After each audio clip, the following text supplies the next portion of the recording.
Leksimizni davamlaştırımız hürmetli vatandaşım. Hele Amerika Qo'shma Shtatlar Davlat Majlisi bir parcha qonun loyiha ma'qulladi.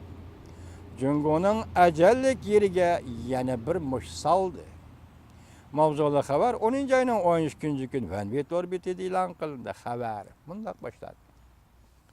Amerika Qo'shma Shtatlari Federatsiyaviy Avom palatasi 13 kuni Tayvan sayli sayohat qonun loyihasi ma'qullab, Amerika bilan Tayvanning barliq qatlamdagi amaldorlarining Tayvan va Amerikani o'zaro ziyorat qilishiga ilhom berdi. Diqqat vatandoshim, o'tganda biz sizlarga yetkazganda Avom palatasi Osiyo Tinch okean gruppasi ma'qullagan edi. Endilikda bu qonun loyihani Amerika Qo'shma Shtatlar Davlat Majlisi Avom palatasining butun a'zolari birlikda ma'qulladi. Avom palatasi Tashqi munosabatlar komitetining raisi Ed Royce mundaq ko'rsatdi. Navbatda Amerika Qo'shma Shtatlar Davlat Mahkamasida Tayvan bilan Amerika o'rtasida yuqori qatlam amaldorlarning o'zaro ziyorat qilishiga, masalan, Tayvanlik amaldorlarning Amerikani ziyorat qilishiga, Amerika Qo'shma Shtatlari amaldorlarining Tayvanni ziyorat qilishiga cheklama qo'yilgan. Amerika Davlat Mahkamasida shunday cheklama qo'yilgan. Jumladan, yuqori darajadagi amaldorlar bu qonun loyiha ma'qullangandan keyin o'zaro qarshi tarafni ziyorat qilishga ilhom berib, bundan keyin Amerika Tayvan munosabatini texmi kuchaytirishga foydasi bo'ladi. Qonun loyiha mundaq ko'rsatildi. Amerika Qo'shma Shtatlar Davlat Majlisi mundaq hisoblaydi.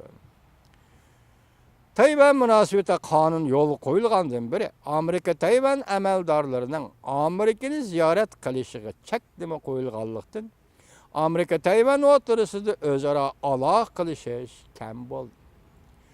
Amerika hukumati Amerika bilan Tayvan o'rtasida barliq qatlamdagi amaldorlarning o'zaro Amerika va Tayvanni ziyorat qilishiga ilhom berishi kerak.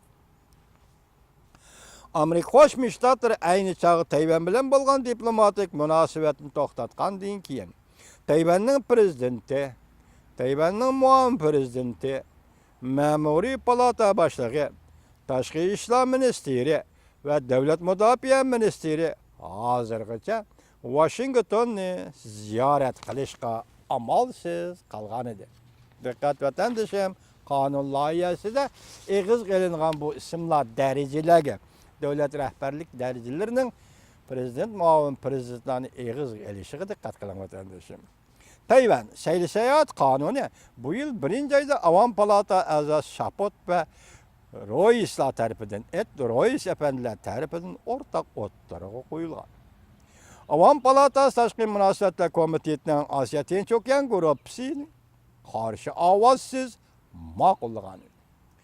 Tayvan sayli sayohat qonuni Avom palatasi va Kengash palatasining ma'qulligida o'tib, prezident imzo qo'ygandan keyin cheklash kuchiga ega bo'ladi. Ya'ni ijro qilmasa bo'lmaydi. Biz yaqindan bir Tayvan to'g'risida vatandoshlarga so'zlab kelyapmiz.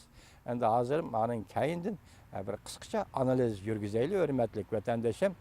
Leksiyalarimiz tugadi, endi leksiyalarimizga oqib lapli bir jumla, ikki jumla analiz yurgizamiz.